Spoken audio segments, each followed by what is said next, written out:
Mga bata, meron akong isang kwento sa inyo.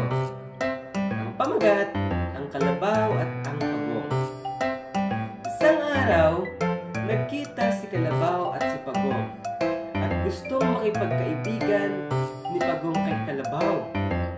Ngunit, tumawa lang ng malakas si Kalabaw. Ha ha ha ha ha! At pakot niyang sinabi, "Hindi ang isang tulad mo ang gusto kong maging kaibigan. Ang gusto kong kaibigan ay yung kasing laki ko at kasing lakas ko. Hindi katulad mo na maliit at mahina." Napahiya si Pagong sa sinabi ni Kalabaw. "Sobra ka naman! Mapang-api ka! Minamaliit mo ang kakayahan ko. Hindi mo ba alam na kahit maliit, nakakapuwing din?" Napikon si Kalabaw sa sinabi ni Pagong. Kaya sinabi niya na hinamon niya ito sa karera. At agad namang tinanggap ni Pagong ang hamon ni Kalabaw. "Kapag tinalo mo ako sa karera, pagsisilbihan kita habang panahon." "Matibay ka, ha? Pwes, kailan mo gustong umpisahan ang laban? Patutunayan ko sa iyo na hindi ka mananalo." "Bukas ng umaga, sa lugar din ito," ang sagot ni Pagong.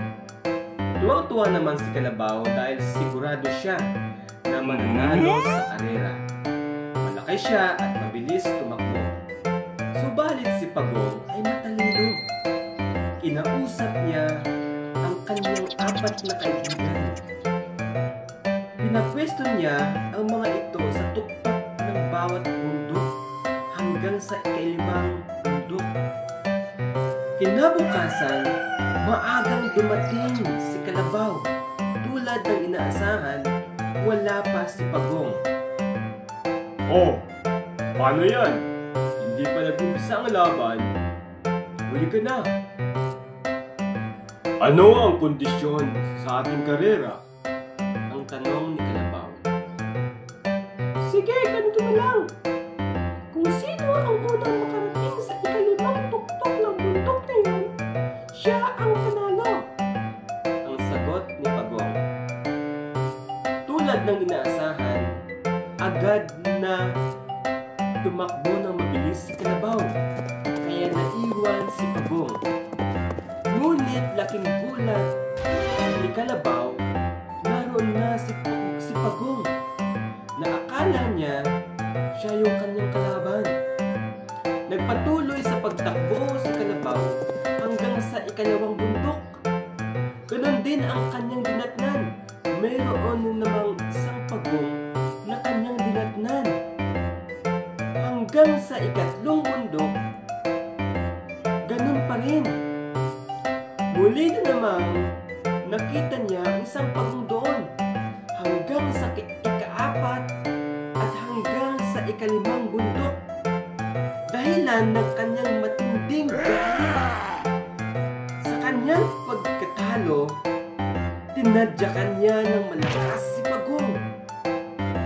Napakatigas ng likod ni Pagong, kaya hindi ito nasaktan. Sa halip ay ang Kalabaw ang umatungal sa iyak dahil sa sakit na dulot ng pagkabiyak ng kanyang kuko. Nabiyak ang kuko ni Kalabaw sa pagsipa sa mahina at maliit na Pagong. At yan ang kwento ng Pagong at ang Kalabaw. Kaya mga bata, tandaan natin, iwasan ang pagiging mayabang at huwag